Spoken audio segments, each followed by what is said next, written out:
The rap game can get deadly. From shootouts to stabbing to assassination attempts, there's no telling what's gonna happen when you step outside as a rapper. The most recent artist to face an attempt on his life is none other than the Project Baby himself, Kodak Black. Let's take a look at what happened. Kodak Black is one of the most popular rappers coming out of Florida. He started releasing music in 2009, but began to gain national attention after Drake posted a video of himself dancing to the Florida rapper's song Skirt in 2015. Not long after that, Kodak signed to Atlantic Records and became one of rap's new rising stars. However, aside from his music, Kodak is known for being a genuine artist who lives the life he talks about in his rhymes. He grew up in a rough part of South Florida called Pompano Beach and was raised by a single mother who was a Haitian immigrant. He was expelled from school in the 5th grade for fighting and was arrested for stealing a car in middle school. However, he was always a smart kid and used to read dictionaries and thesauruses to further his vocabulary. Kodak started rapping at just 12 years old under the name J Black and used to record his music at a local trap house. But being in and out of jail for most of his teenage years and early 20s has slowed Kodak's career trajectory. Kodak was put into a youth detention center 3 times in 1 year as a teenager and has served time for a long list of charges that range from armed robbery to false imprisonment of a child. Most recently, he was arrested for possession of a firearm by a convicted felon and lying on a government document after he illegally purchased a weapon from a legal weapons dealer, then tried to smuggle it back into the United States from Canada. Kodak lied on the application when purchasing the gun, claiming that he was not a convicted felon. When he tried to cross the border with the gun, authorities ran a background check and arrested him on several charges. Due to his long list of previous offenses, Kodak was looking at some serious time for the gun charge and accepted a plea deal of 46 months. However, Kodak only served a fraction of that time after he was pardoned by former President Donald Trump in 2021. Check out our video on rappers pardoned for their crimes for more info on Kodak's presidential pardon. Kodak was released in January 2021, however, his legal battles are not quite over. He still has to face a sexual assault charge in Florence, South Carolina over an incident that allegedly occurred in February 2016. However, for now, Kodak is a free man and has been enjoying his freedom since being pardoned. But Kodak is a magnet for controversy and has been involved in several online beefs in the short amount of time he's been home. First, he got into it with Pooh Shiesty, the hottest up-and-coming rapper out of Memphis who signed to Gucci's 1017 label in 2020. Pooh Shiesty is known for his iconic Burr ad-lib that sounds like a purring cat and his love for spreading cash along his arm in videos and IG posts. Kodak took to Instagram to throw some shade on the up-and-coming artist, claiming that he started the spreading money trend and that these new rappers were trying to steal his swag while he was locked up. Pooh Shiesty got pretty angry about Kodak's comments and fired back, claiming that he lost all respect for the Project Baby rapper and that he'd been spreading money like that for years. Before this incident, Shiesty told Hot New Hip Hop that Kodak was on his top 5 favorite rappers list, so the beef was pretty serious. However, the feud seems like it was short-lived. Shiesty posted a series of photos to Instagram with the caption, "Anyone that got smoked with me got shot or tried to fix it." Kodak commented underneath saying, "I can relate, lil bruh, I can relate." When a fan questioned if Kodak was trolling, he replied, "No, that's bro." So it seems like Kodak and Shiesty have patched things up, although neither has confirmed or denied this publicly. However, Pooh Shiesty isn't the only person Kodak has gotten into a beef with since coming home. Kodak also reignited an old feud with producer Southside of 808 Mafia over Young Miami from the City Girls. Kodak and Young Miami were once involved romantically, but while Kodak was locked up, she announced that she was expecting a baby with Southside. This prompted Kodak to release a freestyle over the phone from jail where he threatened to punch the pregnant rapper in the stomach. In the freestyle, Kodak raps, "I bought Young Miami a ring, she wanted 808 baby. When I see her, I'ma hit that bitch in the stomach. The way I keep my shit too real, they say I'm fucking up my money."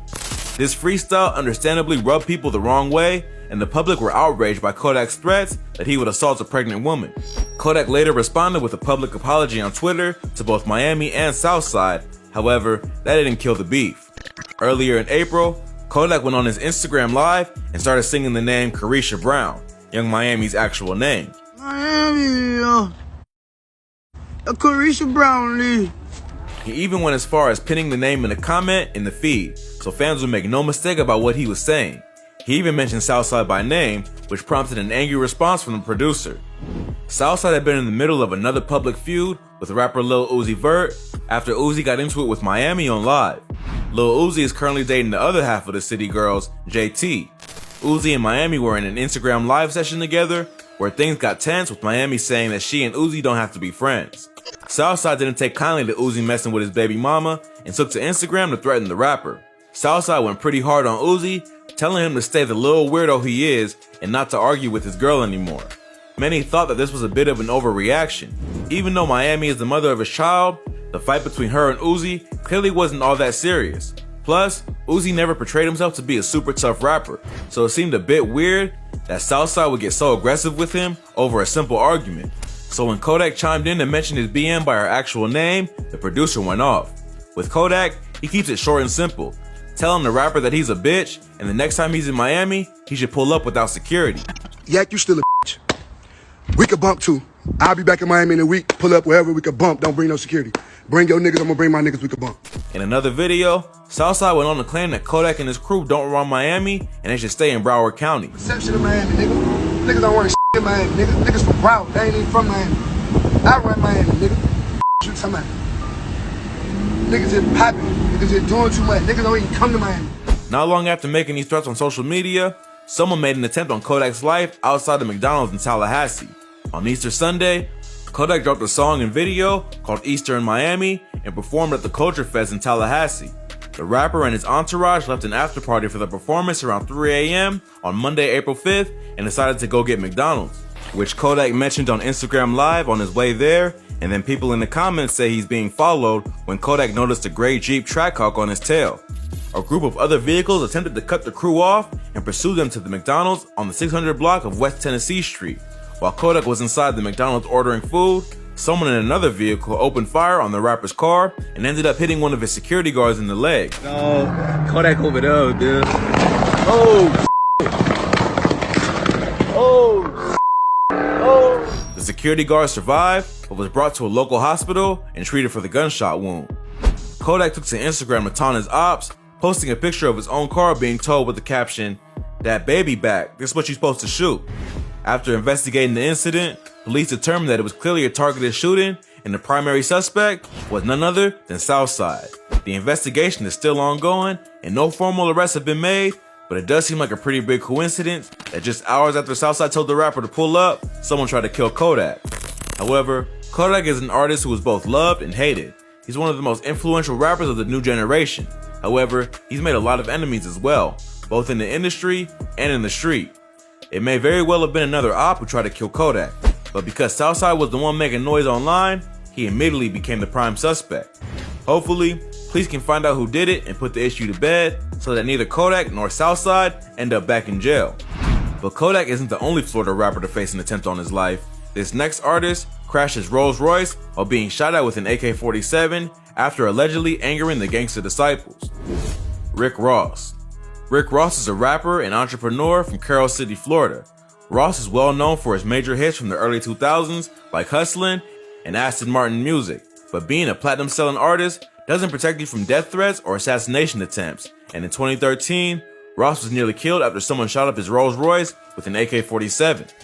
Ross had been celebrating his 37th birthday at a venue on Los Olas Boulevard in Fort Lauderdale. He left with his girlfriend around 5 a.m., which is when his vehicle was hit. It caused him to lose control of his Rolls Royce and slam into an apartment building. Both Ross and his girl managed to escape the accident without any major injuries. However, they were clearly shaken. The shooter was never caught. However, many have attributed the incident to an ongoing beef Ross had with the gangster disciples. The GDs are a prominent street gang that began in Chicago but have spread all over the country. If you've seen our past videos on Chicago Drill, you know about the war that's currently raging in the city between the GDs and their ops. They don't take kindly to disrespect, and it seems like Ross did something to piss them off. In 2018, there was a massive indictment of the gang that revealed all kinds of crimes and threats they made over the years against members of the public, including Rick Ross.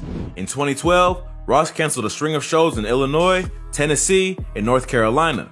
Ross claims that he canceled the shows because he didn't like how they were being promoted, but the indictment shows that around that time, GDs in those cities had made serious threats against the rapper's life, causing the artist to cancel shows in areas he may have problems. Apparently, they were angry because Ross had mentioned the founder of the GDs, Larry Hoover, in a song called BMF. Plus, he used their symbol on the cover of his bar mitzvah mixtape. The GDs were demanding payment for the use of their symbol and appropriation of their culture, or else Ross would face consequences. Ross has faced many allegations of stealing street culture throughout his career. Although Ross is respected in the industry, he was never a hardcore gangster and has faced criticism from street artists for portraying the image of a drug kingpin when in reality, he went to college on a football scholarship and even worked as a corrections officer in prison for 18 months. His stage name is also the name of a well-known drug dealer named Freeway Rick Ross, who built a crack empire in Los Angeles in the 80s and ended up suing the rapper for stealing his image in 2010. Although it was never proven that the shooting was committed by the GDs, the timeline makes sense. Ross had his fair share of beef with industry dudes, but you have to be a bit more cutthroat to light up someone's car with an AK. There were no other threats made by the GDs after that incident, nor were there any more attempts on Ross's life, which probably means that Ross pulled out the checkbook and made things right with the gang after nearly losing his life. But Ross and Kodak are not the only Florida rappers to face an assassination attempt. This next artist is involved in an ongoing feud with another rapper from the same city that resulted in an attempt on his life at a local mall, Glock 9. Glock 9 is an up-and-coming rapper from Orlando, Florida, known for tracks like 10% and 223s with YNW Melly. He's also known for being involved in an ongoing war with another rapper from Orlando named Hot Boy that has allegedly claimed the lives of multiple victims. In October 2020, Glock was the target of a shooting at an Orlando mall and was arrested after it was discovered that the rapper had a warrant out for his arrest, stemming from charges related to a different shooting. Glock 9 is part of a crew called All Family No Friends, or AFNF, and Hot Boy is part of a crew called 438. Although the two rappers used to be cool with each other, jealousy and competition ended up souring their relationship. They've been in a heated rivalry ever since Hot Boy came home from prison over who's the top rapper in Orlando. This beef has resulted in numerous shootings that have left several victims dead, including not only gang affiliates, but innocent bystanders like 3-year-old DeQuane James Felix Jr. and Ocoee High School football star Dexter Rents. The shooting at Millennium Mall was intended to put the beef permanently to rest by assassinating the leader of the AFNF gang, Glock 9. The shooter was a 19-year-old 438 affiliate named Trayvon Graham, who opened fire at Glock 9 in broad daylight in the middle of the mall. He missed his target and did not injure anyone else, but the bold shooting in a crowded commercial area terrorized the public and put authorities on high alert. Both Graham and Glock 9 were arrested, even though Glock was the target and hadn't done anything wrong on that particular day. He had a warrant out for his arrest for a weapons charge that related to a shooting that occurred back in July. Allegedly, the rapper was involved in a shootout that sent stray bullets into a nearby home where a mother and her daughter were sleeping. No one was hit, but the shooting caused damage to the home and emotional distress to the woman and her child. The war between the AFNF camp and the 438 crew is well known by local authorities, and both rappers are under close surveillance. Glock 9 posted bail back in early March, and just hours after he was released, one of his affiliates, AFNF Meatmo, was killed. This deadly war is still ongoing, and it doesn't seem like either crew is willing to put the past behind them. Hopefully, they can reach an agreement before two more talented rappers lose their lives. But with so much blood already spilled, it seems unlikely that either camp will turn the other cheek. If you like this video, check out some of our previous videos. From rappers pardoning up their crimes, to rappers getting ran up on. We cover the most insane stories that you need to hear. Well, that's all for today. If you enjoyed this video, go ahead and give us a thumbs up and let us know in the comments what you'd like to see in the future. Don't forget to subscribe to our channel and hit that notification button so you never miss any great content like this. Catch you in the next video.